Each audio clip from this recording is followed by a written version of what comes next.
Začenjamo zadnjo postajo Minkine poti oziroma praznovanje 140-letnice rojstva Minke Skaberne. V tem tednu smo imeli že 4 stvari. V ponedeljek dopoldne je bila otvoritev razstave Minkine pa še kak nečakinje Sabe Skaberne. Tako je zanimiva razstava, taka tipna, pregled njenega dela. Popoldan ponedeljek je bilo otvoritev razstave Onstran svetlobe v Novem mestu. To je Novo mesto je pač tudi pomembno v Nikinem življenju, saj Skaberneti prihaja iz Novega mesta, oče je bil Novomeščan. Potem včeraj smo imeli v Kranju pogovor o Minki, sva bila z Sebastianom Kamenikom, in ker je pač bila Minka rojena 1882. V torek je bil pa pogovor z Vinkom Möderndorferjem in urednice knjige Sončnica Alenko Veler. To je že druga knjiga, ko smo jo naredili z mladinsko knjigo, preredili v Brajico zvok. In tudi druga knjiga, z katero je sodelovala Alenka Veler kot urednica pri mladinski knjigi. Skratka, hotel sem povabiti Cirila Podjeda, ki jo spoznal in ki je delal z njo, pa je odklonil, ker je pač bil prejšnji mesec je bil operiran na kolko in zdaj čaka, da bo šel v Toplice, tako da se ni želel, ne. In pa Alenko Košak, ki je pa nečakinja, ampak je rekla, da tudi zaradi te situacije korone, te stvari, da rajši se ne bi zapuščala stanovanje. Tako da sem potem povabil 2 bivši učiteljici Zavoda za slepo in slabovidno mladino. Meni še to najbolj všeč, mi je tako po starem, se mi zdi, a ne, gospa Urška Lah? Ja, kaj pa vem, Center Iris, sem se tudi kar navadila, čeprav, ja, vsakemu prej povem, da je to pač Zavod za slepo in slabovidno mladino, ki se danes pač imenuje Center Iris, ja, in pod Zavod za slepo in slabovidno mladino poznamo vsi. Ja, to se pravi, nove vsebine, novo ime, ne, bi se temu reklo, a ne? Ja, no. Vi ste koliko časa se tam poučevali? Jaz od leta 1992 pa do leta 1919. Ja, novembra 1919 sem se upokojila. Aksinja, ti pa si bila še zaposlena v zavodu, nisi bila več v Irisu. Ja, jaz sem že, tako je, ja. Lep pozdrav vsem, Urška, prej si rekla, da si bila do 1919 zaposlena, mogoče... Ne, od 1992. Ja, pa nehala si pa? Pa 2019. Tako, ja. Sem se že ustrašila, da si bila toliko časa v zavodu. Ne, 2019 sem novembra. A sem rekla 1919? Ja, lapsus. Zato, ker govorimo o letnici 1919, Minki Skaberne, a ne? Ja. Jaz sem pa prišla 1987, pa odšla 2005, 4-5, nekaj takega. 25 let sem bila zaposlena, ja, tako. Kar je dosti dobra doba. Zame pa še vedno tudi zavod, tako kot je Urška rekla, in pa center sem se navadila. Zakaj mi je pa bolj všeč izraz center? Ker so naši učenci dostikrat govorili, da je zavod kletka in da je, tisti, ki ste zraven, boste potrdili, a ne, vidim, da se smejite. In nekako dobil en tak prizvok, a ne, Sebastian, tako nekako, da mogoče zdaj, ko so se preimenovali v center, je to bolj prijazno ime za vse skupaj. Ja, mogoče je res zavod je bil res, mogoče v Minkinih časih je bil tisti en tak ime, ki se je uporabljalo splošno, ne, v tem smislu razni zavodi in zavod za gluhe, zavod za slepe, zavod za ne vem kaj, ne. Ja. Skratka... No, Dušan, samo še nekaj pripomnim. Marsikdo je kot otrok govoril, zavod je kletka, kasneje, ko sem pa jih srečala kot odrasle, so pa rekli, k sreči smo hodili v zavod, ker nas je ogromno naučil. Da ni samo to, da bi ga kritizirali, ampak so ga tudi pohvalili. Ja, to je zmeraj tako, ne? Ali v zavod ali pa v integracijo. Ne? Mislim, to je bilo zmeraj vprašanje, kaj je boljše. Ne? Takrat je še ni bilo integracije pravzaprav. Ja, no, dajmo se spomniti Minke. Ne? Zdaj, jaz bi čisto kratek uvod naredil, kakor jaz vem o Minki, potem pa bomo pol še kako rekli. Torej, kakor sem jaz raziskoval vso to zgodbo, malo na gorenjsko navezo, je bila zadeva približno takšna. V Kranju je bila gimnazija, ki je bila ustanovljena v Napoleonovih časih 1810. In tam je poučeval, bom rekel tako, Tomo Zupan je bil, potem ko so izgnali Glaserja, to je bil prvi doktor sanskrta na Slovenskem v Šleziju, ker je bil preveč slovenist, govorimo v času 1880. leta približno, je na njegovo mesto prišel ta Ksaver, Skaberne, Franc Skaberne, kako mu je že bilo ime, skratka oče od Minke, in je v čitalnici vodil pevski zbor. Oče je bil zelo eleganten človek, dober pevec, bil je verjetno eden redkih Slovencev, ki na Dunaju ni imel probleme z denarjem, ker mu je babica obljubila za vsak izpit, ki ga bo naredil, mu je obljubila novo obleko. No, in je v tej čitalnici je spoznal Viktorijo Rudolf. Družina Rudolf je tudi zelo ugledna družina, saj se je oče po očetu od Viktorije se imenuje jama v Postojnski in v Škocjanski jami se imenujejo, no, in poročil ju je pa Tomo Zupan. Tako da je še pa ena zanimiva zadeva, ta Viktorija Skaberne je bila prijateljica od Zupanove sestre Agneze Zupan, ki je bila pa tudi borka za pravice žensk in za enakopravnost.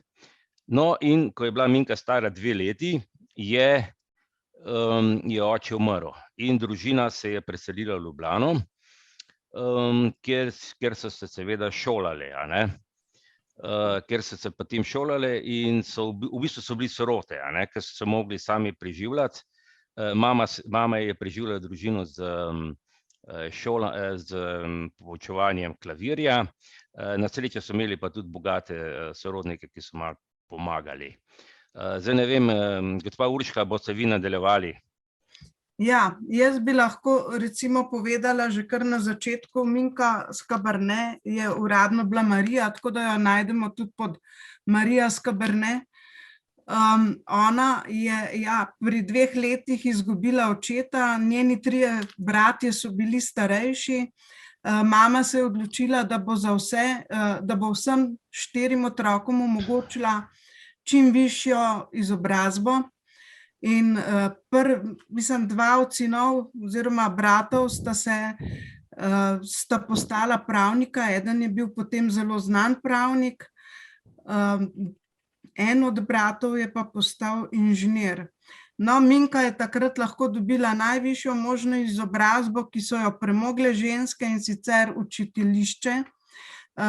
Moramo vedeti, kadar recimo raziskujemo te, bi rekla, biografije, v katerem obdobju so živeli. Včasih kakšne ljudi skozi današnje oči lahko celo prezremo ali pa se nam ne zdijo pomembni ali pa jim celo kakšno stvar zamerimo, ker gledamo skozi današnje oči.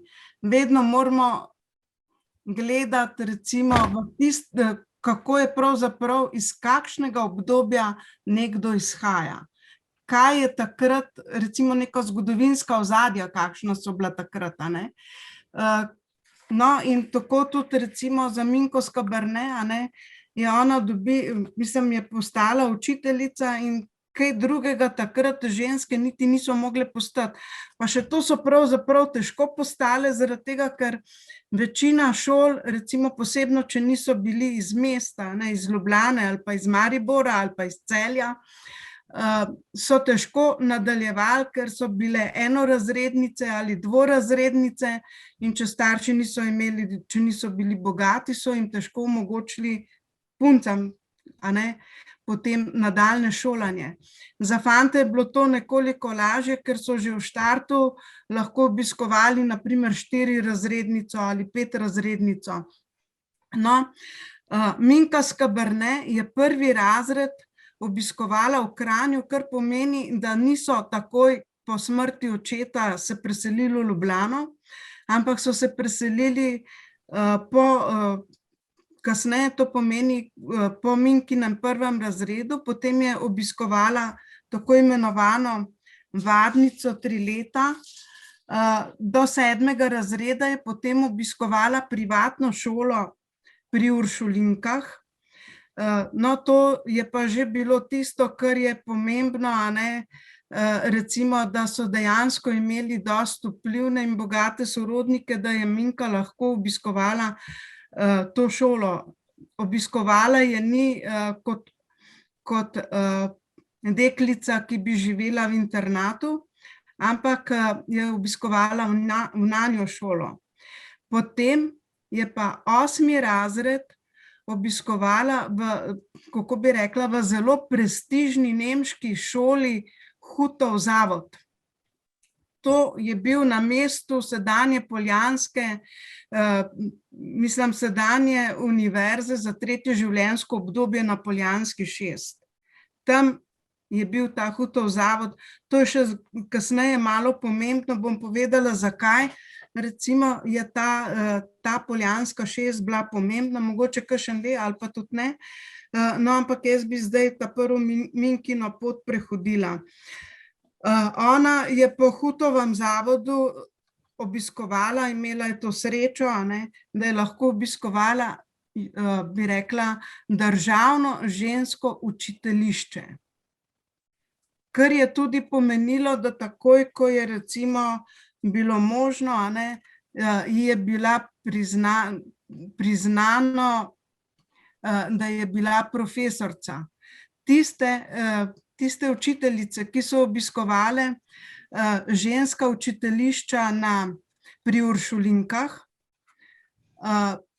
v bistvu jim takoj po razpadu Avstro-Ogrske ta izobrazba ni bila priznana in so morale potem seveda delati dodatni izpit, da se jim je priznalo, da so bile profesorice. Kakor sem jaz gledala ocene potem teh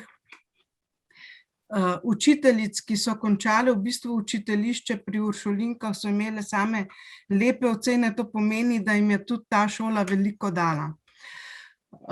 No, potem pa njena delovna pot, to bi rekla, so bile te kompetence, ki jih je ona pridobila do zaključka, bi rekla, srednje šole, ko je zaključila učiteljišče oziroma vse učilišče žensko. In potem se je ona v bistvu zaposlila najprej kot rodovoljka. Jaz mislim, da je to, Aksinja, mogoče boš ti to bolj poznala, da je bila kot prostovoljka od začetka. Takega, ja. A ne? No, in je ona kot prostovoljka delala na drugi mestni deški šoli v Ljubljani.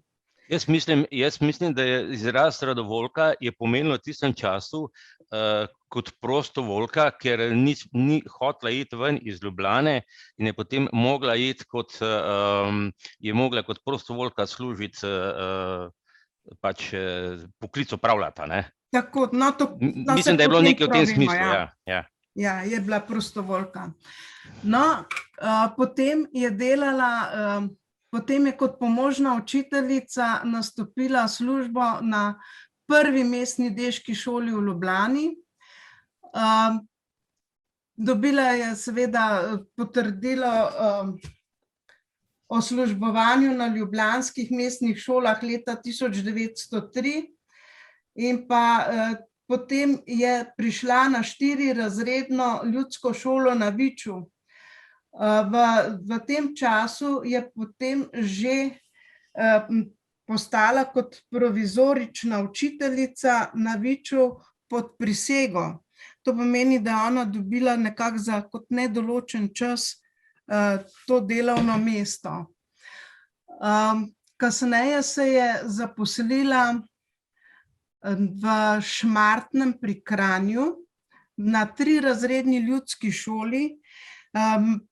Začetka mi ni bilo čisto jasno, kje bi bilo to Šmartno pri Kranju.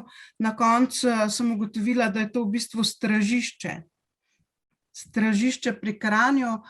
No, iz te šole se je pa potem se zaposlila na državni ženski učiteljski šoli v Ljubljani.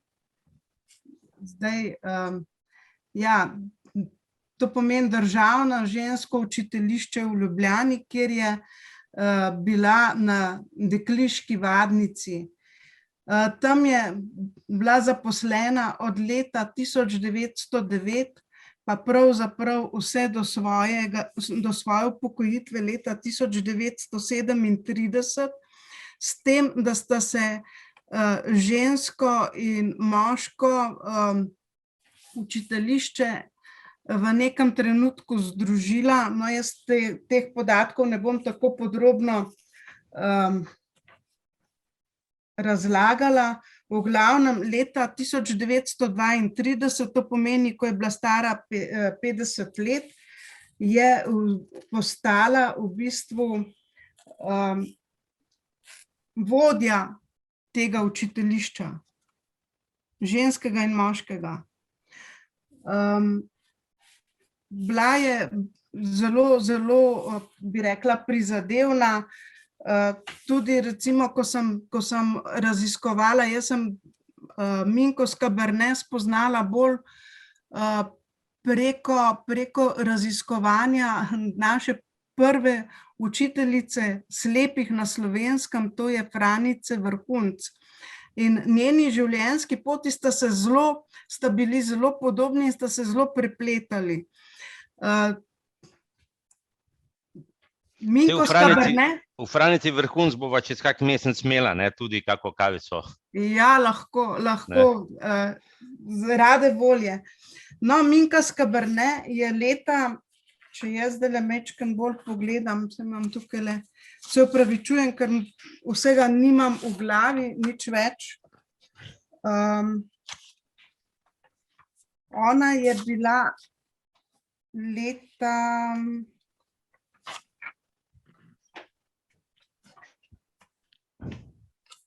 Leta 11.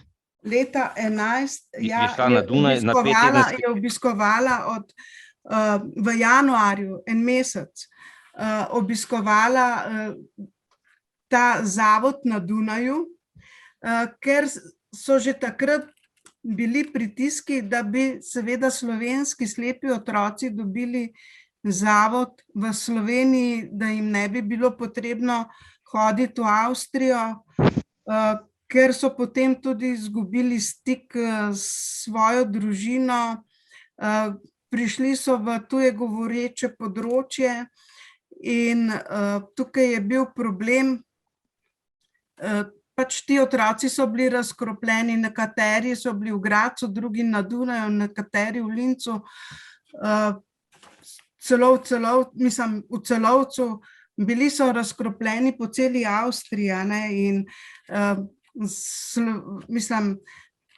slovenska politika se je zavzemala, da bi pač prišli ti otroci v Slovenijo, da bi se v Sloveniji šolali. Vendar pa se od leta 1911 pa do nekje sredine te prve svetovne vojne ni dogajalo še ničesar konkretnega. Jaz sem brala v Bogoljubu, da je takratni Janez Kalan, ki je bil urednik tega časopisa, prišel v stik z duhovnikom, Popotnik se je pisal, in ta duhovnik ga je prvič opozoril na to, da živijo v Gradcu vojaki, ki so kasneje oslepeli. No, v tem času, to pomeni od julija 1914, je tam že delala Franica Vrhunc, ki so jo upoklicali. Ona je bila namreč kot sestra usmiljenka in je delala v Kočevju, kjer so imeli tudi dekliško vzgajališče, ker je pač ta red imel dekliško vzgajališče. Tam so potem predvideli bolnišnico in zato so jo poklicali v Gradec. Ta pa je temu Popotniku, ki je večkrat obiskal Odilin inštitut, pač povedala, v čem je težava, da nimajo knjig in tako naprej.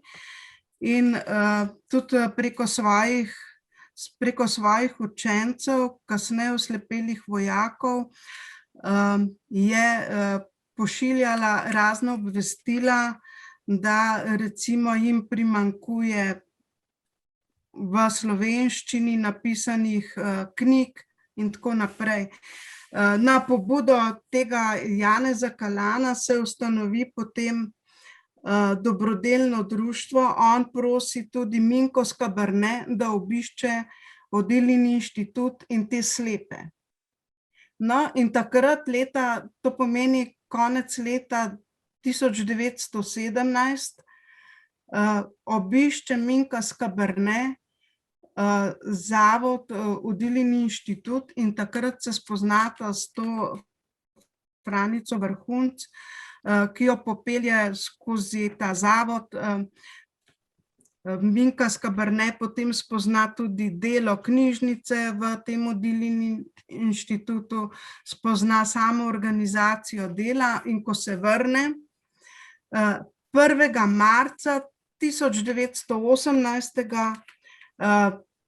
z dovoljenjem, to je treba povedati, takratne oblasti, organizira prvi tečaj, kjer recimo ženske ljubljanske meščanke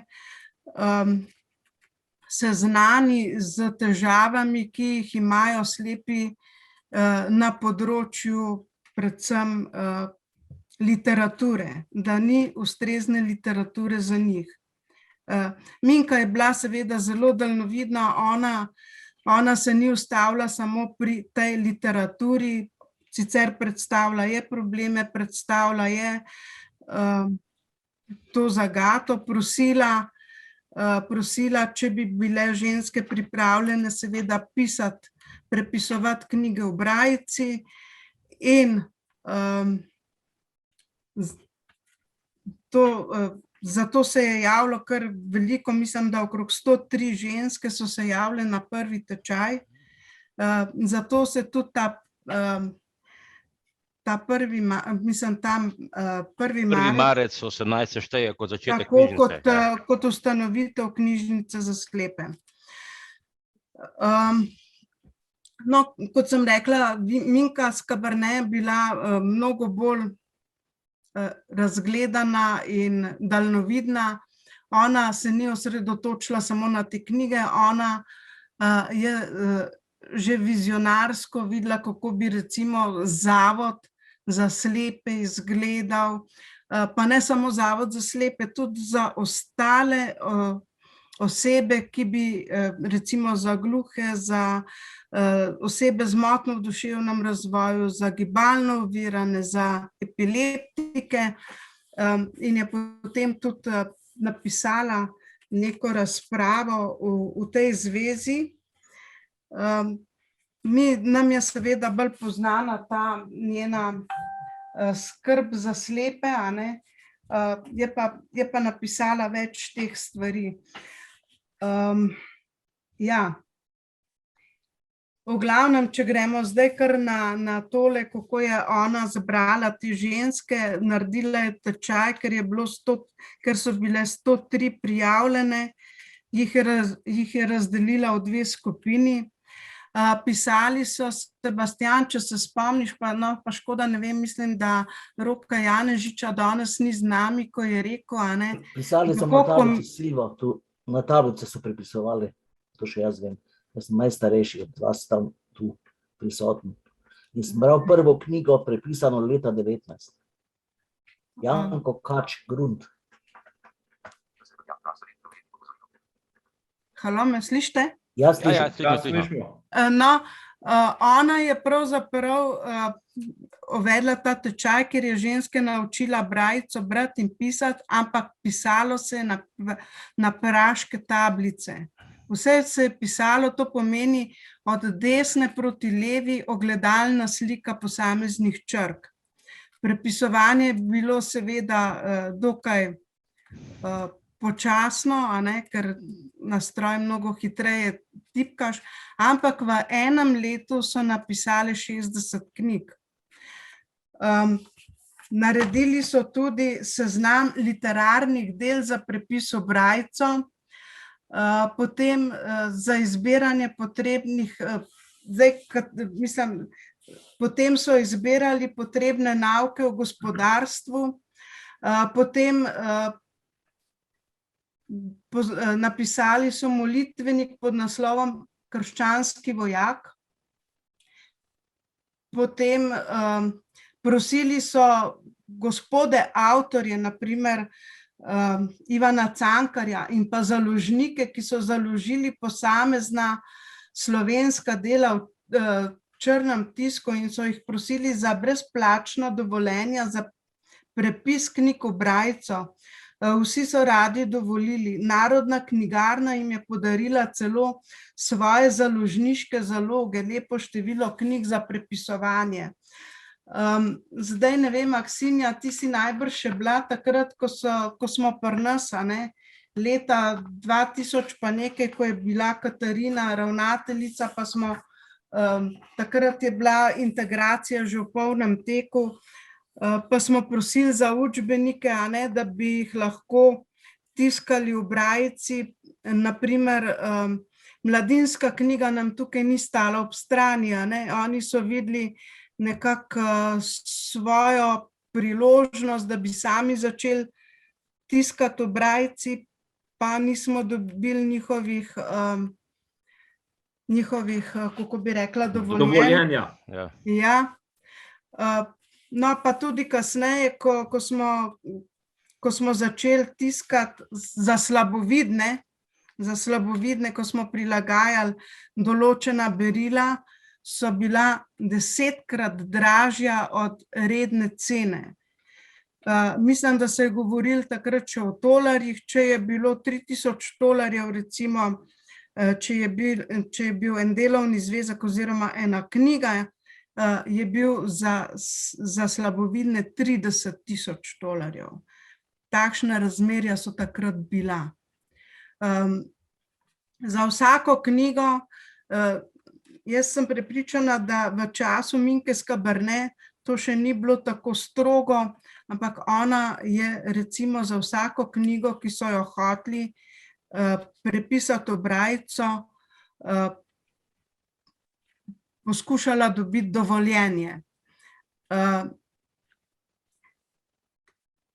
Recimo danes, da brez dovoljenja prepišeš v brajico, je lahko to kaznivo dejanje, ampak mislim, da je zveza društev, da ste...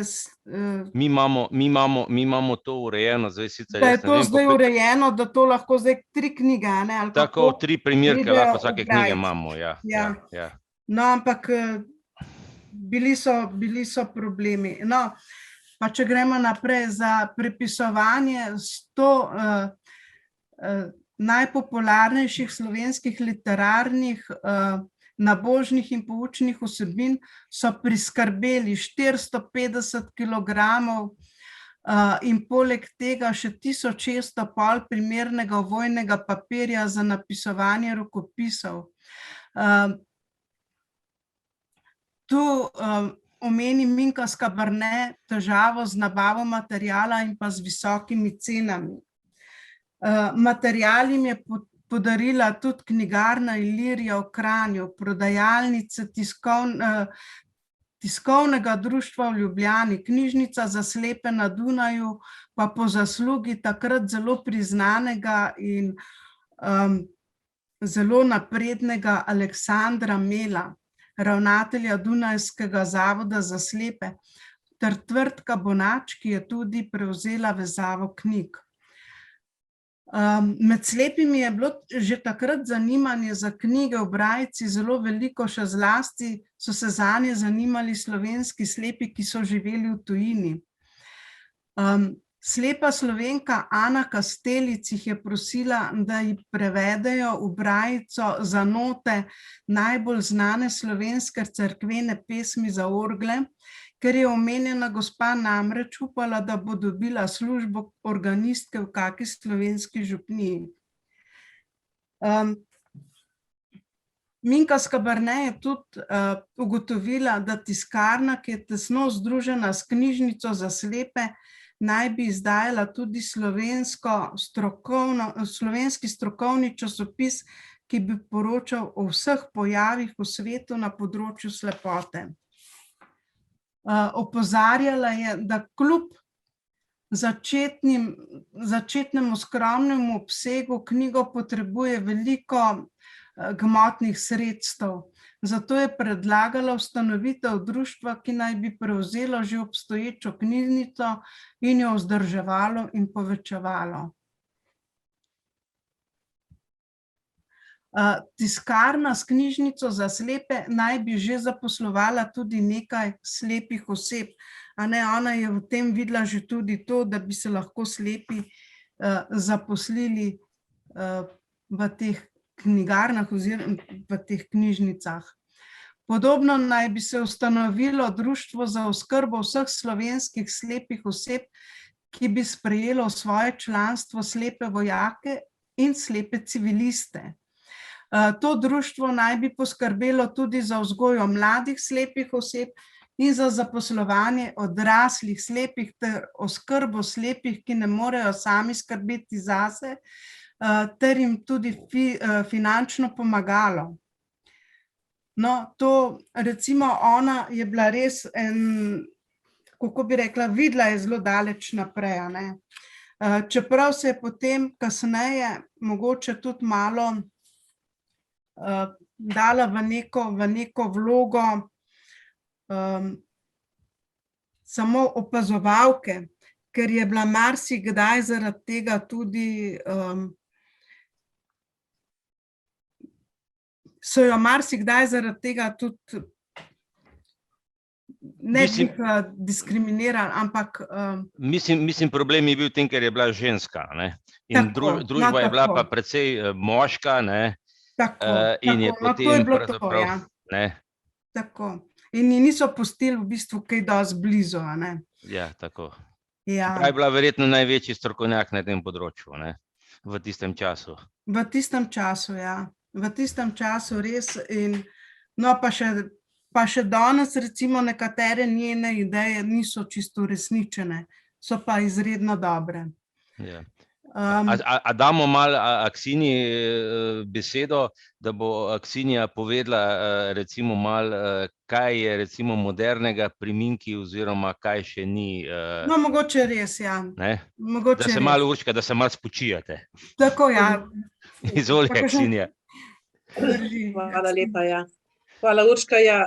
Jaz nisem tako temeljita, kot sta Urška pa Dušan, ki imata toliko podatkov, ampak se mi zdi pa vseeno fantastično, da se govori o Minki Skaberne, ker če pomislimo, je dejansko pred nekaj leti, dokler ni bila po njej poimenovana knjižnica, skoraj nihče ni vedel, kdo je to. Kar priznajmo si, če bi nas vprašali, tudi tistimi, ki se slepimi ukvarjamo, bi rekli, ja, se smo slišali, ampak ne. Vem, da je leta 2007 išla ena knjiga, Pozabljena polovica, o portretih žensk iz 19. in 20. stoletja, te ženske, ki so zaznamovale slovenstvo.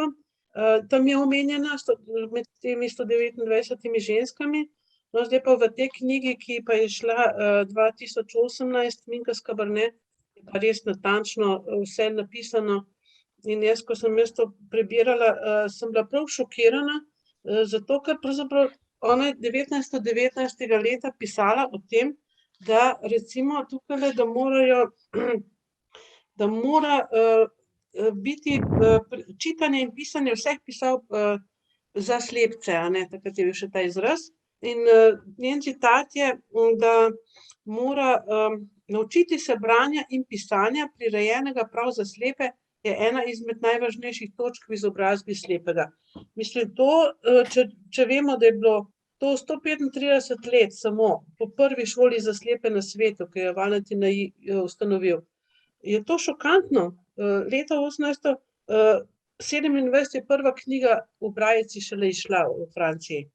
In 92 let potem ona že govori o tem, da morajo slepi biti opismenjeni, da je treba prepisovati knjige in dejansko leta 56, ko sem jaz rojena, je bilo prepisanih 2500 knjig na roke, kot smo prej rekli. Prej je Silvo omenil, da se še spomni, kako je bral te knjige. Jaz tudi svoje študente, tudi tablice prinesem. V zavodu so jih hoteli stran vršiti in jaz sem te tablice pobrala in zdaj študentom kažem, kako so prepisovali včasih s leve proti desni in so čisto šokirani, kako je to možno. In zdaj, da se je mislimo, se spomnim, ko sem jaz prišla v zavod, že rečeno 1987, in so me seveda peljali v knjižnico centra. Jaz sem rekla, prosim, a je to možno? Te metre in metre knjig, Žil Verna, vem, da je bilo 20 polic, Pika Nogavička 24 zvezkov, ne vem, če so ravno one to prepisovali, ampak to so bile vse na roko prepisane knjige in to je bilo šokantno res. In ko si že vprašal, Dušan, to modernost, vse Urška to stalno ponavlja, poudarja, kako je bila moderna, kako je bila sodobna, da še marsičesa niti nismo danes udejanjali. Naprimer, na strani 97 v knjigi piše, kaj seveda pravi, pogojuje, da morajo tisti, ki so izobraževali slepe, da morajo imeti določeno izobrazbo. Kar se mi zdi za tisti čas fantastično. Tole mogoče sam preberem, ki mi je bilo zanimivo. Da imajo prednost, da se dopustijo le učitelji in učiteljice z usposobljenim izpitom in najmanj 4-letno službeno dobo. Ne? Se pravi, prakso morajo imeti, to danes to stalno poudarjamo, da nekdo, ki bo prišel z nekim teoretičnim delom, bo zelo težko to počel. No, tukaj je zanimivo za moške, ki si prej omenil, Dušan, ker je bila ženska, ne? Prednost imajo oni, ki imajo posluh in zmožnost za glasbo, ter so sposobni poučevati ročna dela in imajo tečaj za rokotvorni pouk oziroma za obrtne nadaljevalnice. Zadnji odredbi veljata za moške. Tukaj je bilo že kar nekako mišljeno, da ženske smo pa že a priori rokotvorne, ne, sposobne in tako naprej. Ne. Ena taka zanimivost, ampak seveda vse to izobraževanje se mora končati z pismenim in pa ustnim izpitom. In ko sem jaz tukaj videla, dejansko so vsebine ravno take, kot sem jih jaz zastavila za svoje študente na fakulteti, ko sem pred 11 leti prišla poučevati metode dela s slepimi in slabovidnimi in sem šla po vrsti, kaj bi moral bodoči učitelj za slepe vedeti. In točno to je napisano tukaj leta 1919. Neverjetno, recimo, anatomija in fiziologija čutil, posebno oči, to je moja prve ure so fiziologija, vid, čutila. Potem znanje o živcih, se pravi nevrologija, že o nevrologiji govori, ne? Pridobivanju predočb o prostoru, to se pravi orientacija, vidite, kako je to neverjetno. Zmožnosti orientacije, telesni samostojnosti, to so mi rečemo temu praktične vaje, ne, vaje OSA, ne, potem posebnosti telesnega in duševnega razvoja slepcev. Seveda, treba to vse znati. Potem zgodaj in pozneje oslepelih, vidite, že loči, ne, ker ona tudi je ločila med slepimi in slabovidnimi, je rekla, da slepi sodijo v zavodu in slabovidni pa ne, v tej knjigi. Potem povsem slepih, o posebnosti psihopatičnih, slaboumnih slepcev, to so seveda te izrazi, ki jih danes ne uporabljamo več, ampak spet posebnosti o ravnanju, o verskih nalogah in tako naprej. Metodika, zgodovina in slovstvo vzgojoslovja in pa praktični izpit, ne.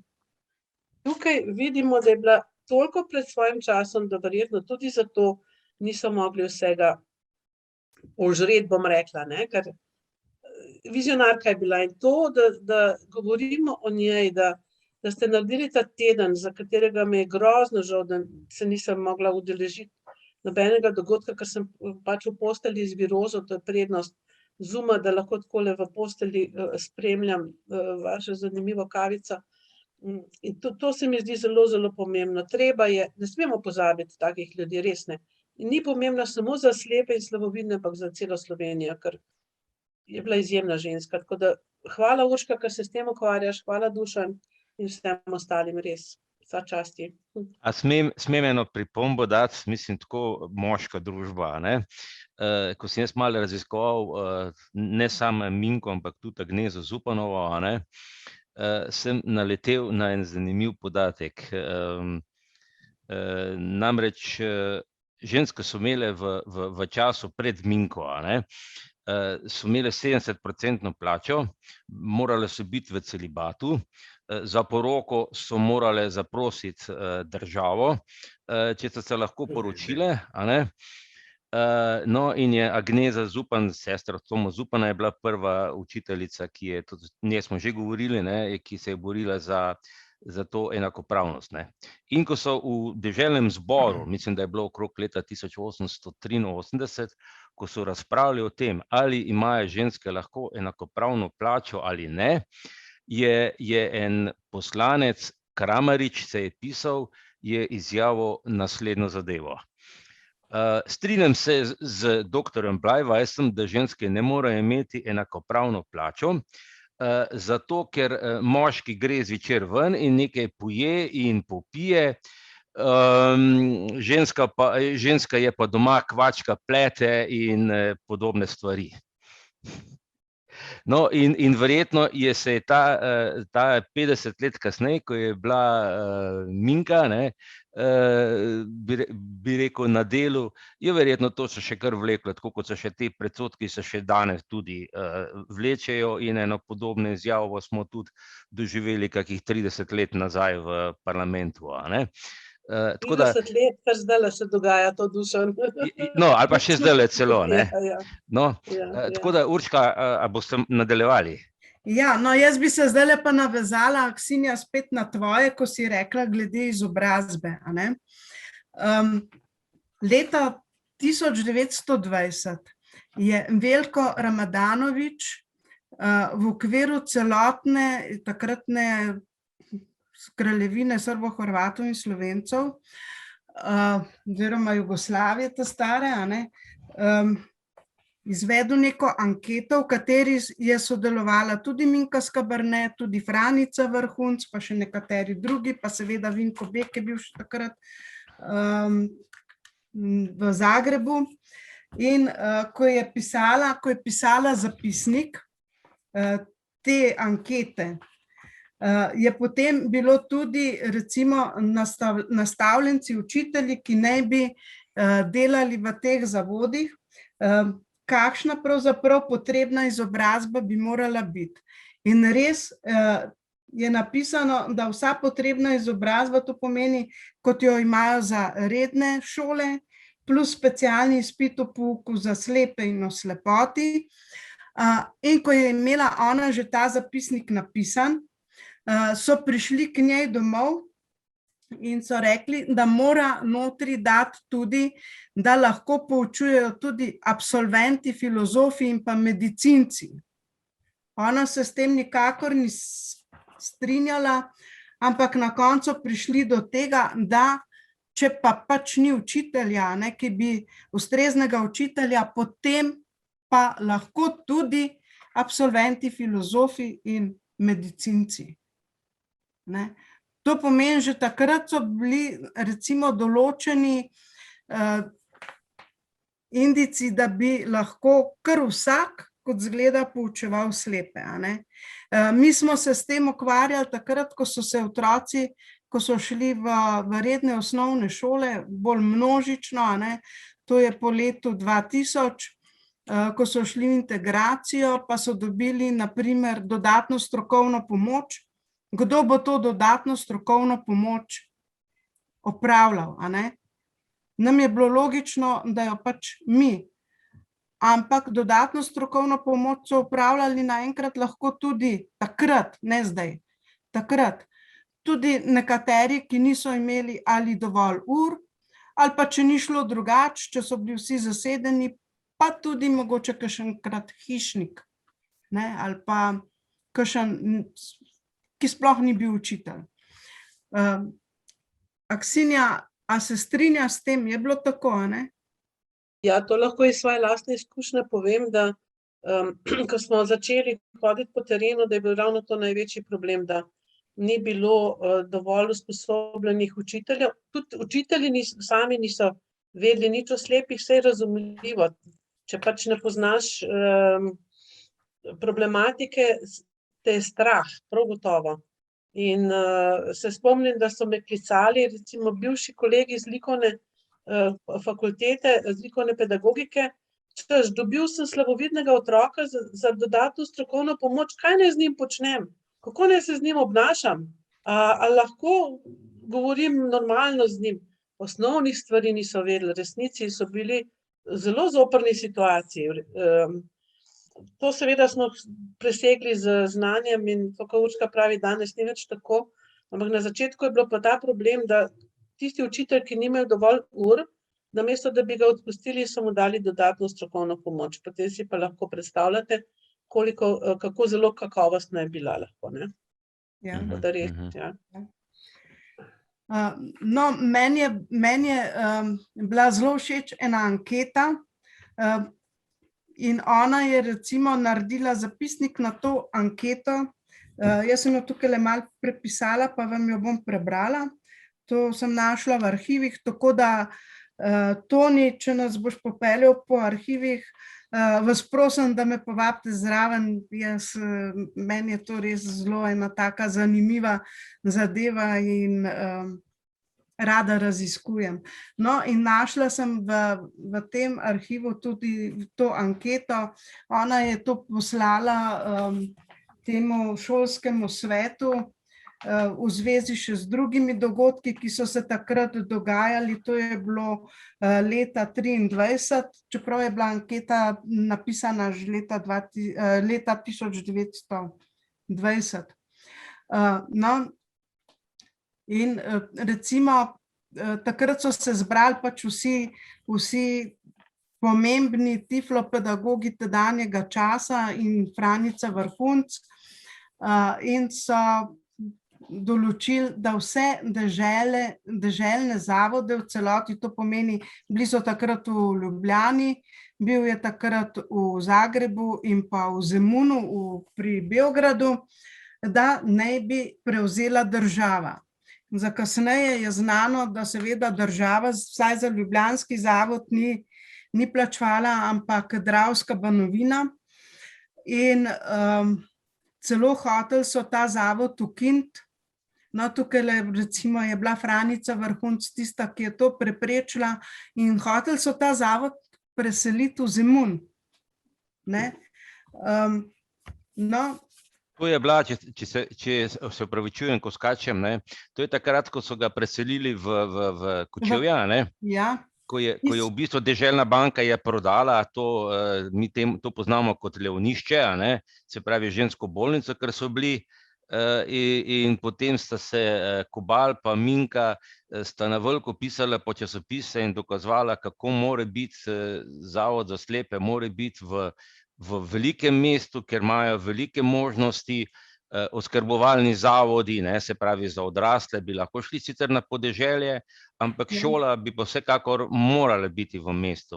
No, na koncu hoteli pa še šolo, ne samo, da so jo preselili v Kočevje, hoteli so jo celo iz Slovenije v Zemun preseliti, ne?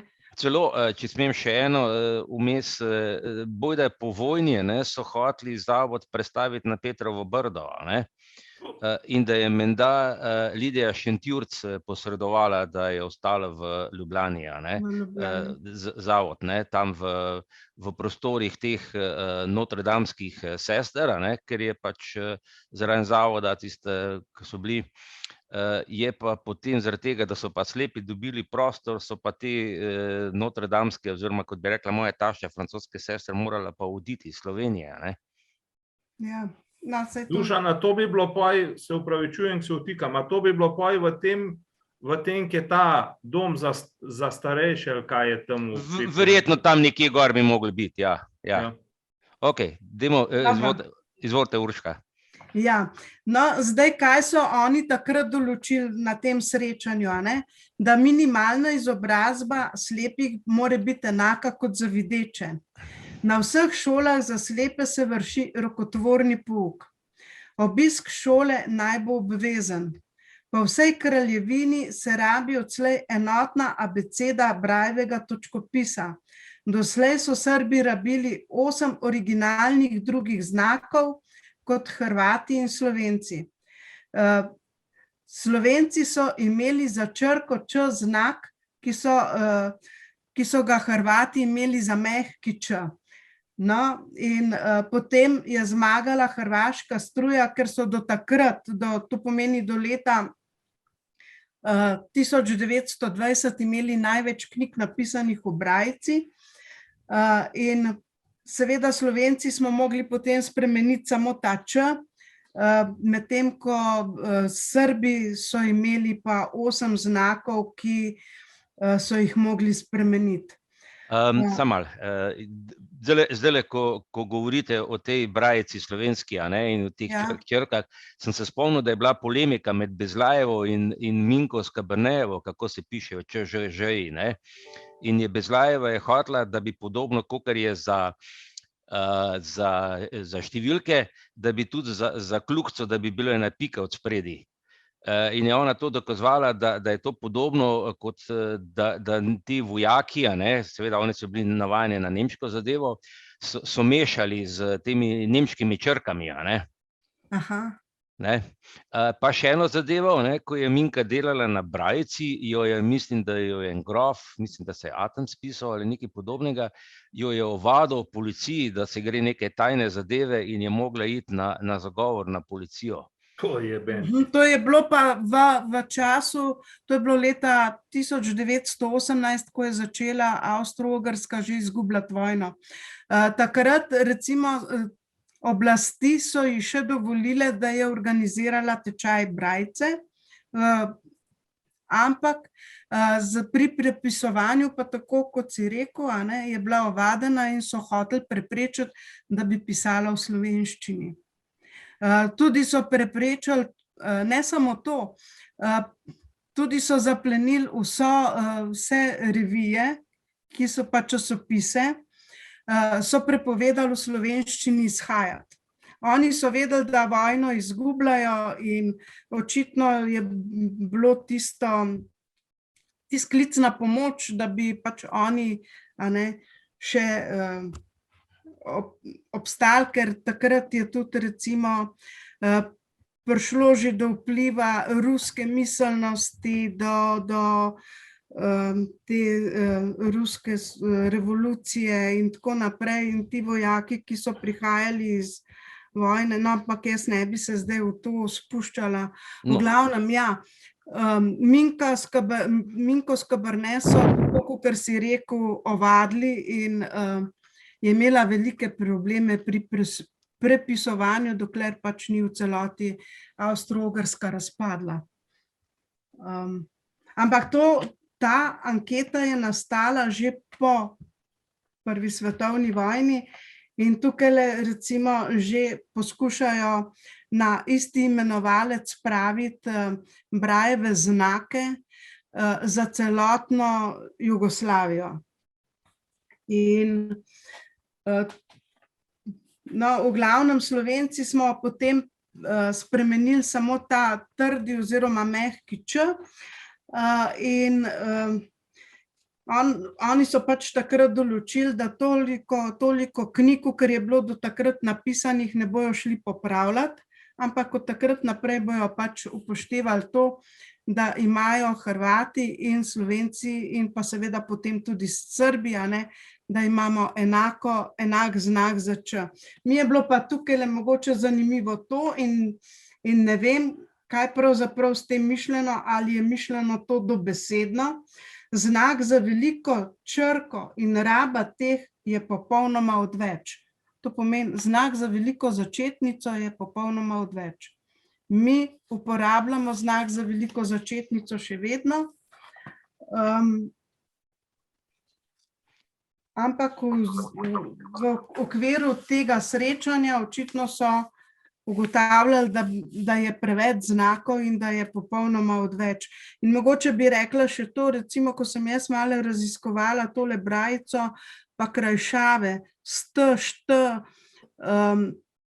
šč, ko jih še najdemo v starih knjigah, v brajici, ne najdemo jih nič več v novejših knjigah. V bistvu gre to za krajšave, ki so nastale v nemško govorečih območjih za SCH, pa za TSCH, ker oni so imeli take krajšave, kakor se mi zdi. A čemo dati besedo gospodu Žaklju, ko je roko dvignil? Ja, Potem pa Silvo bi tudi rad nekaj povedal še. prav. Gospod Žakelj, CTRL-A.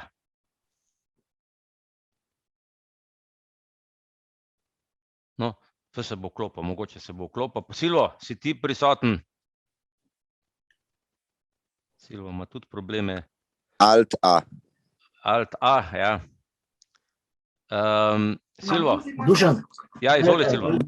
Mene kličeš? Samo malo. Mene Silvo. kličeš? Silvota kličem. Ja, dobro, sem tu. Silvo, izvoli. Torej, takole je. Torej, ni še. Ojoj. Silvo, daj vklopi mikrofon. Silvo, vklopi mikrofon. Halo. Jaz sem naredil napako, sem ga potišal. Silvo. Dobro. Sebastian, ti si hotel. Se slišimo? Ja, izvoli, ja. Ja, jaz bi se zahvalil obema, ne bom rekel predavateljicama, pač pa obema profesoricama, za res odličen prikaz. Zadnje čase sem se s pomočjo Dušana začel tudi sam ukvarjati s temi stvarmi oziroma jih bolje pozorno spremljati in že Dušanu sem hvaležen za vse tisto, kar mi je predočil, pa kar sem spoznal skozi vse tele prireditve, pa ne nazadnje skozi kulturniške vikende. Danes se nam je odprlo še nekaj drugih stvari, Lahko smo ugotovili, da se mogoče določene zadeve od takrat do danes še niso nič spremenile, Še vedno je imela Minka Skaberne problem, že takrat je imela Minka Skaberne problem zato, ker so hoteli odločati o slepih tisti, ki niso imeli blage veze. In še danes bi marsikdaj rad o slepih odločil kdo, ki dejansko ne ve niti, kako je, Sej že vidimo samo, če gremo k zdravniku, pa kak odnos imajo, ker nimajo pojma o slepoti, pa tako naprej.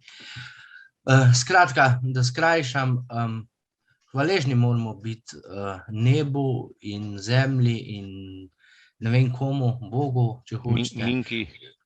Zato, da imamo Minko, to sem hotel, prehitro si me.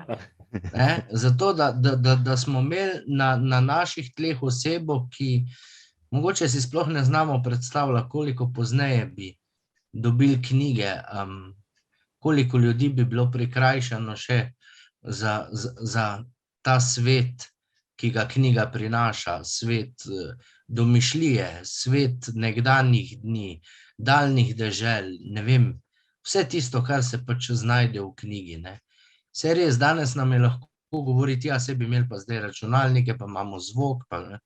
Vse to je res, ampak še enkrat poudarjam, veliko lepši občutek je, če obvladaš brajico in če kdaj Bravo, Sebastian, bravo. tudi sam kaj prebereš. Bi pa rekel, bi se pa zahvalil Aksini Germavner še posebej, ona nas je sploh spodbujala k branju, čeprav mene osebno ni bilo treba, ker sem že v 1. razredu bral knjige iz omare 4. razreda, ampak vseeno nas je pa na tak poseben način spodbujala k branju, namreč vsake 5 minut pred koncem slovenščine ali pa 10-15, kakorkoli smo pač snovjo bili pridni, ne, je nam brala eno zanimivo knjigo. Smo se zmenili katero in je potem brala. In ne samo, da je tistim, ki jih pa mogoče knjige niso takrat zanimale, vzbudila željo po zgodbah, pa po branju mogoče, ampak tudi poskrbela je, da smo brez problema naredili pa obvladali snov, ne, ker smo vedeli, da bomo potem brali, skratka, dvojni učinek je dosegla. Hvaležen sem ji pa še posebej zato, ker je odkrito povedala, zdaj jaz sem imel pri pouku slovenščine eno smolo, da je bila Aksinja več ali manj dosti na porodniški glih takrat, ko bi mogla mene učiti slovenščino, tako da sem marsikaj zamudil, sem prepričan od tistih, ki so jo pa imeli skozi. Ampak res sem razmišljal že včeraj v Kranju, ko sva z Dušanom govorila o pomenu Minke Skaberne, o pomenu brajice in tako naprej. Ko sem jaz bil v 8. razredu, bilo je to leta 1992, je bila dejansko 110. obletnica okrogla, kot je danes 140. okrogla obletnica rojstva Minke Skaberne. Ne me kdo popravi, če me lahko, ampak jaz se ne spomnim, da bi v zavodu kdorkoli to omenil. Sicer sem bil jaz bolj slab za učenje, pa lump, ampak do takih stvari, kot je pa knjiga, pa brajica, sem bil pa kar dovzeten, moram priznati. In se ne spomnim, da bi nam kdo sploh kaj omenil o Minki Skaberne. Spomnim se gospe Klunove, ki je kaj povedala o Cirilu Musarju kdaj, pa o Karlu Jeraju še tudi mogoče, ampak drugače pa ne. In je škoda, da smo dejansko tako zamudili in da so tisti, ki bi pravzaprav vodje takrat izobraževanja za slepe, bi mogli veliko bolj to nam skušati že takrat predočiti. No, ampak se pravim, bolje pozno kot nikoli in hvala tebi, Dušan, da si sploh začel razpirati to Minko Skaberne in njeno življenje pred nami in da imaš, vidim, kar nekaj somišljenikov, podpornikov, ki dopolnjujejo tisto tvoje pionirsko delo, bom rekel. Hvala, Sebastian. Silvo, a si uspel zdaj? Se ti upravičujem, ker sem te... Silvo? Izvoli. Gospod Žakelj, Silvo. Se slišimo zdaj? Ja, zdaj se slišimo, ja, izvoli. Dobro. Torej, takole je, gospa Urška, jaz sem hodil leta 62 v šolo in mi smo še pisali na tablice, to je prvo. Vso gradivo. Te stare knjige, nekatere, so bile pisane na tako trdem papirju, pa še mi smo ta trdi papir uporabljali. In res, mi do 7. razreda smo pisali brez velike začetnice. To je profesor Golobova potem uvedla, vsi tiski, ki so do leta nekje v sredini pač nekje 68, 69, so brez velike začetnice. Če imate kak arhiv še, knjige, pač ki so takrat pisane, Medvedek z Križeve Gorice, Angela Cerkvenik, to je vse bilo prepisano. Tako sem povedal, Janko Kač, sem jaz 1919 prepisano. In spomnim se, to gospo Minko so vabili na razne proslave v Zavod za slepe in se je udeležila, ampak je bila kot tiha osebnost spoštovana, ampak tiha osebnost nikoli mi učenci nismo. Mi smo potem po korekturah videli, če je pisalo, kdo je korigiral, in ko je leta 1964 umrla, je potem korekturo prevzela Cirila Rakovec. In bilo je pa, vem, da so bili terse glav, so se pisale prepisovalke, različne priimki so bili. In če kdo pogleda knjige, prepisane iz tistih časov, a pa še potem 50, kako so se zmotile, kako so na selotejp pisale, če kdo to videl. Ja, to še imamo mi kako knjigo, tako tukaj, v knjižnici je. So pa dosti črtali s 6 pikami, pač odvisno od prepisovalke, kak je bila natančna. Jaz sem še to zgodovina živa. Ja, hvala Silvo, no to je ena fajna informacija. Hvala lepa. No. Minka je umrla 65 leta, prosi Silvo, ko te popravim. Dobro, se opravičujem. Je pa tik pred smrtjo je postala tudi častna članica zveze in je letos, mislim, da je bilo v Dolenjskih Toplicah skupaj z Francijem Križaničem, ki je se postala častna člana v Dolenjskih Toplicah, je bilo, mislim, da je bilo okrog novembra 20. ali nekaj takega. Tako da ja, Jera, izvoli. Lepo pozdravljeni, jaz sem prav vesela, da tole poslušam. Mogoče bi rada samo še to povedala, da po mojih informacijah je bil gospod Vraber zelo za to, da bi se v bistvu čast in spomin Minki Skaberne nekako, da bi bilo to bolj priznano, no, ne samo med slepimi. In vem, da je bil njegov predlog, da bi postavili tudi doprsni kip in to celo ob 2019 letu, ko ne bi bilo ravno 100 let knjižnice in je bil pač ta preglas zavrnjen. Tako se mi zdi škoda, ker bi bilo to en tak zunanji simbol in potrditev vse, kar je gospa Skabernetova naredila za slepe in slabovidne. To, hvala lepa. Ja, to vem, ja, da je Mirsada Begiča, ja, vozil okrog. Joža, izvoli. Jaz bi pa sam toliko, no.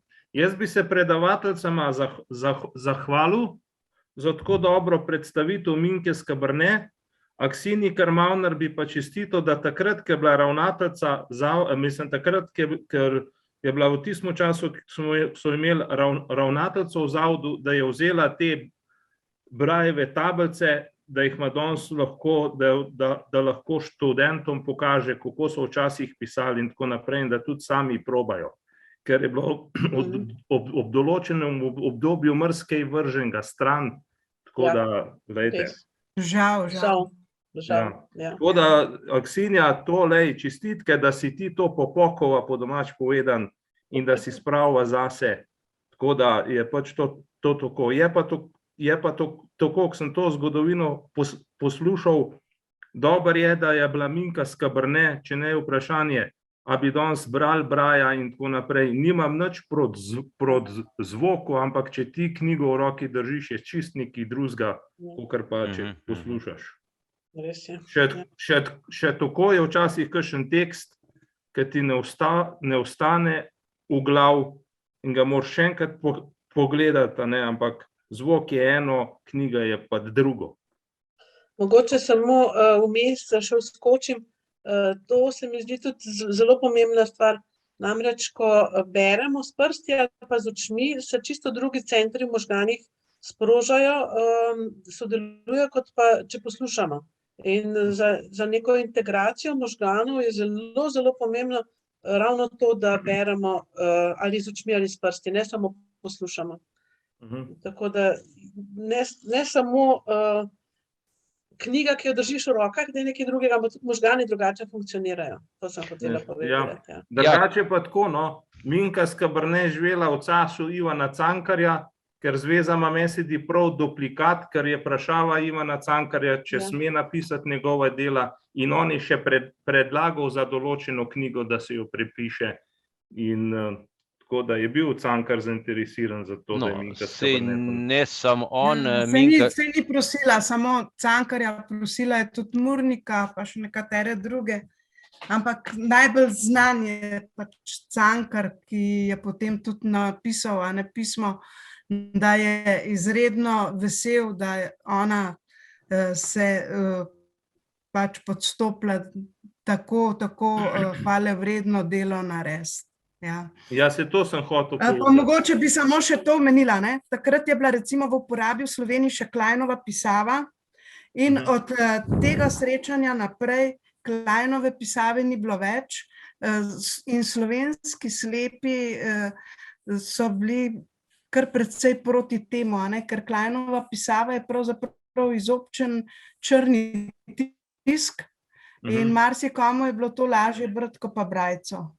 Ja, drugače je tako, no, kar se Kleinove pisave tiče, bi rekel tako, tukaj v domu smo imeli eno Štefko Zupančičova, ki je bila slepa in je že pokojna, ona je pa to obvladala, Kleinovo pisavo. No, super. Še nekaj novega? Jaz bi samo nekaj rekel, ali ni Cankar celo v tistem pismu je rekel, da nekako v tem stilu, da nažalost pa njeno delo ne bo tako cenjeno, kot bi moglo biti, oziroma in ne bojo ljudje tako hvaležni, kot bi. Ja. Nekje sem to zasledil, da je tudi v pismu. Sej lahko pogledamo, kako je bilo. Sej še lahko kdo kaj pove. Jaz imam celo nekaj slik tukaj, ki mi jih je Toni zrihtal iz arhiva. Zdaj lahko jih pokažem za tiste, ki vidite. Gor je Minka. Je to ekskluzivno, bom rekel, za nas Zoom. Za nas Zoom bilo prikazano. Recimo tole je, tukaj je gor sta ta kri, kako je že ta kri, ko častni član naš, pa Minka.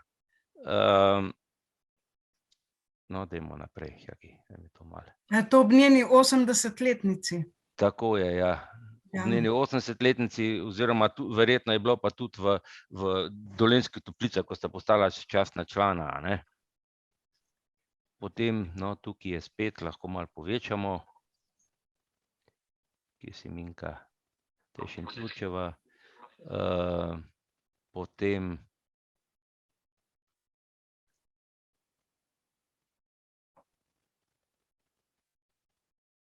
no, tole je Hubert Vernik.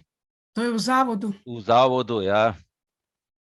To je tudi neki, so igrali Minki verjetno. Ja, v 80-letnici. Ja. Teh slik je veliko tudi v tej knjigi. Evo, to je Minka, ko prepisuje oziroma ko popravlja. To so prepisovalke. To je Minka za mizo in Cirila Rakovec v njeni pisalni,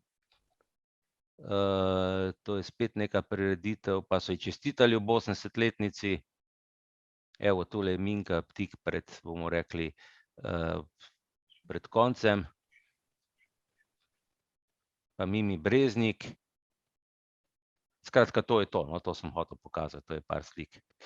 Silvo, izvoli. Ja, še ena zanimivost je. Pripoveduje se, da je ne vem, če je to ki zapisano, da je ogromno, takrat, ko je bila druga svetovna vojna, ona ohranila ogromno rokopisov oziroma teh pač od prepisovalk materijala, da so potem to naprej nadaljevale po vojni. Da je bilo ogromno prepisov, ne. To je en vidik, drugi vidik pa imeli smo slepi srečo, ker so nas ženske očitno vzgajale, ker za moje pojma je pomembna ravnateljica bila Mira Dobovšek, ki je že v Kočevju delovala s Franico Vrhunc oziroma sestro Klaro. No, sej bomo, mogoče bomo še pa, Urška, imate tudi kaj v Dobovškovi? Ne, slišimo? Če ni več. Ne, se je še, sam nima mikrofona vklopljenega. Zdaj... Ja, se opravičujem. Ona, imam tudi o Dobovškovi precej, zato ker je to vse v povezavi tudi s Klaro Vrhunc. In ona je bila v bistvu ravnateljica tudi še po drugi svetovni vojni nekaj časa. Do 63. Pred drugo svetovno vojno, ja, do leta, mislim, ja, do 64. Ja, tako. Teme se odpirajo, Teme se odpirajo, se pravi, bomo še pogovarjali. Brane, ti si hotel, ne? Nekaj vprašati.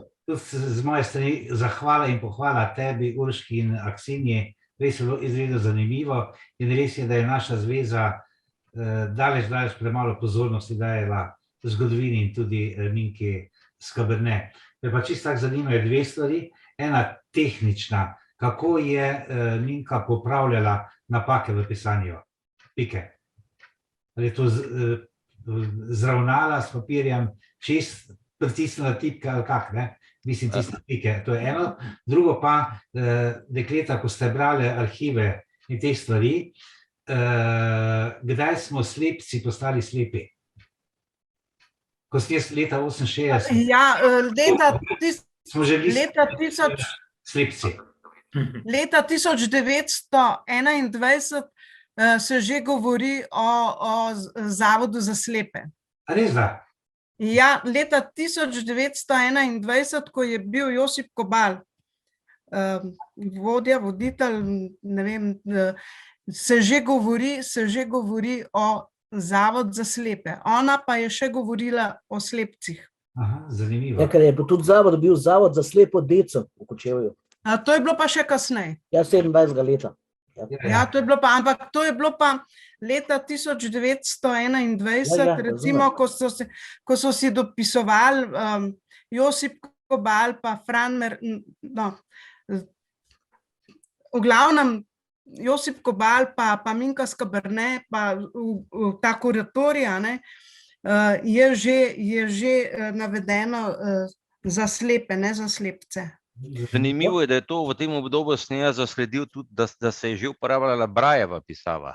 No, ne več Brajlica, ne? Ne, da so že začeli, tako da ne vem, kdaj so prišli na Brajlico oziroma Brajlevo pisavo. To je nov eksperiment Jugoslavan. A ja, za Brajlico, Brajo.pis je pisalo.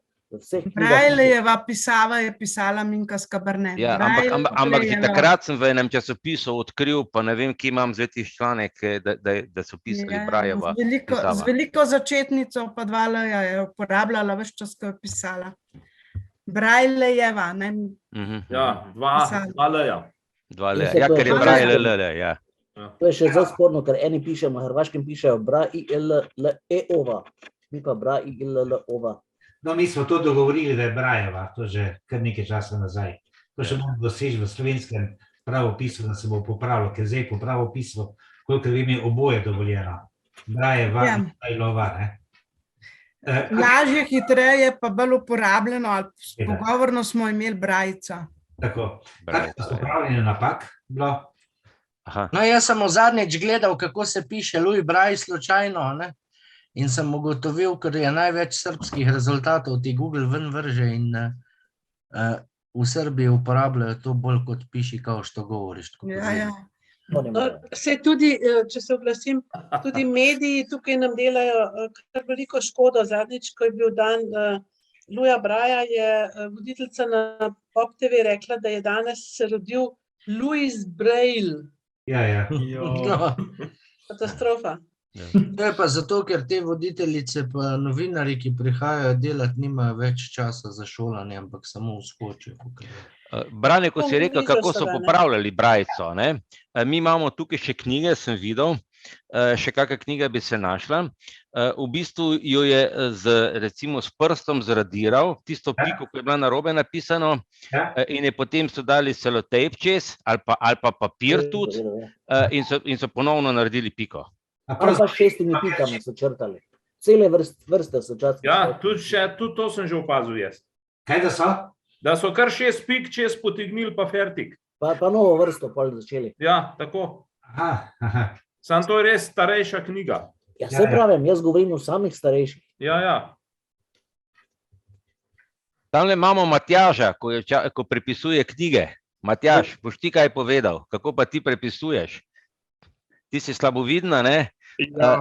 Ja, žive, Matjaž, izvoli. Zdrav. Ja, zdaj se to na računalnik dela. Je veliko lažje, nič več na stroj. 20-30 let nazaj sem jaz sodelavko Sonjo Bokalovo, ona je tudi prepisovala v delo še na stroj. Zdaj se dela pa to na računalnik v dveh oblikah. Za brajico pa za elektronski EIS, za povečavo, za slabovidne. In pri teh kraticah moram reči to, da to se zdaj včasih malo spreminja. Za otroke pa za mladino, mislim za tam srednjo šolo, tudi kar je učbenikov se uporablja brez okrajšav. Za odrasle knjige pa z okrajšavami še vedno. Test, ljepanje. Tako da danes je to seveda veliko lažje pisati, pa oblikovati, pa popravljati, kot je bilo to včasih. Dušan, smem nekaj vprašati? Izvoli, Joža. Hvala, Matjaž. A smem vprašati, Matjaž, a se pa to rečemo tekst napiše v računalnik, pa se v bistvu pritisne, da začne printati, ali se to sproti dela? Ne, to se napiše na računalnik, potem pa na zvezi to sprintajo. Datoteke pošljem na zvezo in tam potem to sprintajo. No, potrebno je povedati, če smem, Dušan. Ja, izvoli, Silvo. Poleg Sonje Bokal je bila v prejšnjih časih dobra prepisovalka Rozalka Marzel iz Trbovelj. Dosti knjig, sploh za mladino, je ona prepisovala. In so tam nekje 63, da so poskusili, to pa bo za vaju dve učiteljice zanimivo, so poskusili lakirati črke, z nekim lakom so privlekli, da bi bolj dolgo držale. Pa se je pa začelo, ko se je to posušilo, to luščiti nam po prstih počasi. Kaj je bilo to, Silvo? Neki lak sem slišal, da so uporabili. Ne, kdaj si rekel, da se je to počelo? Tam 64, 65. Že, aha. Krasno. No, zanimivo. Ja, veš kaj, to je po mojem... Ampak se ni obneslo, Ne, vam pravim, da se je to lušilo. Mislim, jaz sem čutil pod prstom kolikokrat, da je odletelo. Pa je pika bila navadna pika. So ugotovili, da je boljše še enkrat prepisati kot z lakom in čez, ker pa tudi se ni tako dobro tipal. Ja. So še te tehnologije. Moji prsti so toliko knjig prebožali, da že... Dušan, Ja, izvoli. a ni zanimivo malo za intermeco, ne, da se malo nasmejemo, kako sta bila dobra Silvo pa Dušana, ne? Silvo pa Jože Zupančičev. Ko sta govorila o knjigah, sta se prepričevala, jaz govorim o starejših, ne, kadar se po ženskah starejši moški pogovarjajo, pa vedno govorijo o mlajših. Ja, lej, Sebastian. Dobro, pustimo zdaj to. V glavne, dajmo se nazaj vrniti k temi. Sej ura je že kar skoraj 11:30. Dajmo počasi končati. Mislim, ogromno smo povedali, a ne. Zdaj, Aksinija, predno dam zaključno besedo Urški, še bi ti kaj povedala? Hvala za povabilo. Se pravi, sem na slabem glasu, ampak upam, da ste me slišali, razumeli. Vesela sem, tudi ogromno sem slišala, hvala tudi za pohvale mojih nekdanjih učencev. Priznam, da so res ogromno brali, ko sem prepovedovala slovenistkam po drugih šolah, da so vsi moji učenci razen dveh v teh mojih 25 letih dosegli zlato bralno značko. To pomeni 9 let branja, v 9 letki, prej 8, ne? Niso mogli verjeti. Slepi so po mojih izkušnjah izjemni bralci. Vsaj otroci in mladostniki. Hvala za povabilo, pa vsem lep pozdrav. No, hvala, Aksinija, pozdravi se. Čuvaj se, mi te še potrebujemo, tako da bomo še sodelovali, vabljena še na kak Zoom. Veseljem. Urška, midva bova imela še nekaj tem, ne, v kratkem, oziroma se bova pač zmenila, ne, lani smo zamudili obletnico Vrhunčeve, koliko obletnica je bila? 140. Ker ona je pa eno leto, oziroma pol leta pred Minko Skabarne rojena, pa tudi toliko prej je umrla. Ja. Dosti prej je umrla, ne? Ja, ona je umrla pa res 64 leta. 7. februarja 1964 leta je umrla. No, pa mogoče lahko imamo o njej tam, ne vem, recimo naslednji, kjer datum je, pa se kar zmenimo, februarja 11. lahko imamo. Lahko. Če že slovimo Prešernovo smrt, pa dajmo slaviti še, pa ne, mislim v negativnem pomenu, ampak da se jo spomnimo, kar 11. februarja se jo spomnimo, pa bomo rekli pač za te zadeve. Še kakšno besedo, Urška, za konec? Ja, mogoče samo to, da delo Minke Skabarne je izredno obsežno in ga v 1 uri pa pol se ne da povedati, tudi velika arhiva najbrž ni več shranjenega, da bi lahko to še malo bolj pogledali. Pa se odkrivajo še vedno nove in novi dokumenti, ki nam povejo, kakšno je njeno delo. Mogoče samo še to povem, da je ona organizirala 5 tečajev. Prvega je organizirala leta 1918, drugega je organizirala leta 25, tretjega 38 leta in potem še 2 tečaja že po osvoboditvi, enega 47 leta, enega pa 48 leta. No, to je to. Jaz se vam tudi zahvaljujem vsem posebej pa tebi, Dušan, za povabilo. Rada bom še sodelovala z vami, seveda naprej. Bom tudi sigurno sama še raziskovala naprej o teh izjemnih ženskah, ki so zelo veliko naredile na področju tiflopedagogike in izobraževanja za slepe in slabovidne. In Tonju in vam vsem pošiljam prošnjo, da bi se tudi sama takrat, ko boste šli v arhive, udeležila tega obiska. Ja. Bomo uredili. Hvala vam vse skupaj.